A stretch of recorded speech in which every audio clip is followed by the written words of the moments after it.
So Deshaun Watson played one series, looked pretty good. He talked after the game about taking control of this offense this year. Also, what the Browns need to do with the joint practices against the Eagles.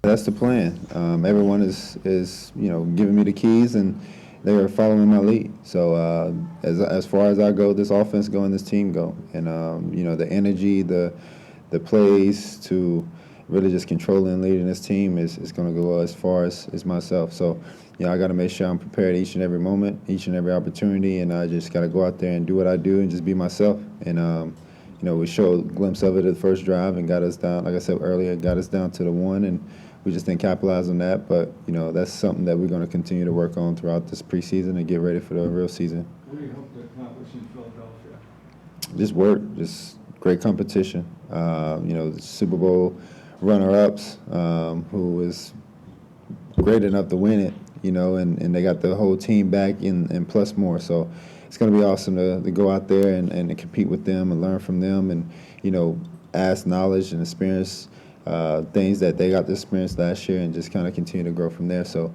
last year was good to practice against them, and this year is going to be great too. Scott, when I watched the series, and again, it's a limited sample size, the processing and the decision-making was significantly quicker. That was the thing that jumped out than it was a year ago to me. What did you take away from it? Yeah, I think that's a good observation. Everything just looks smoother, right? And he's 3 for 3, no big deal, 12 yards, no big deal. But like you said, he was on target. I think he got rid of the ball quickly, or at least took off, right? He had a couple of scrambles. He kept the ball on one zone read. I thought it was interesting how they used Elijah Moore in the backfield, how they had incorporated a lot of option and zone read looks that I think we're going to see this year that we haven't seen a lot in the past, or at least nearly as much.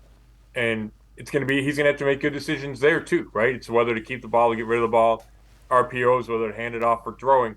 So there's a lot on his plate, and this ties into that first part of the clip, is he's ready to take that on. And I asked him about that at the Greenbrier, about, hey, there's a perception out there that this team is going to go as far as you take them, right? We've talked about that a million times. And he took that on and said, yeah, as good as I am, that's how good this team's going to be. And he kind of doubled down on that after the game Friday. And not only is it the reality, I think it speaks to his confidence level. And he feels like when he talked about not having rust anymore, and that's that was a 2022 conversation, not a 2023 discussion. I think that's just another sign of Watson being confident and ready to take on everything that's going to be required of him this year.